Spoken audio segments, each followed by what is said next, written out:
Здравствуйте, мои дорогие! Я рада вновь пообщаться с вами. Сегодня наш ролик будет о дыхательной гимнастике, которая помогает избавиться от надоедливого кашля и напитать наш организм кислородом, в частности, легкие, сердце и сосуды головного мозга. Я и моя семья не раз уже использовали этот метод, и поверьте, он всегда помогает. Он хорош тем, что нет специальных требований.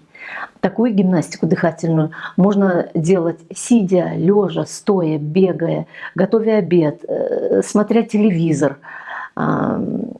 Начинать и начнем с того, что медленно через нос втягиваем воздух. Сначала в живот, затем в желудок, затем в легкие, бронхи, и так до тех пор, пока не почувствуем, что заполнено все, даже голова. Не вдыхая и не выдыхая, нужно задержать дыхание и держать до тех пор, пока не появится желание выдохнуть. Не выдыхайте и не вдыхайте. Просто как бы проглотите слюну и вновь задержите дыхание. Если появится легкое головокружение или слегка потемнеет в глазах, не волнуйтесь, не беспокойтесь. Это нормально. Так нужно повторять до тех пор, пока сможете удерживать воздух. Далее. Через плотно сжатые зубы и губы с силой вытолкните из себя воздух. Вытолкните до последней крошечки. Слегка отдышитесь. И затем снова повторите все действия.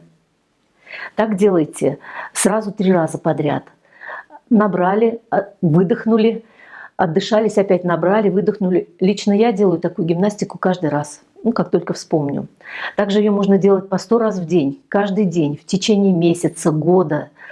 Это не повредит. Дело в том, что таким образом насыщаются кислородом не только легкие, бронхи, но и сердце, сосуды головного мозга и печень.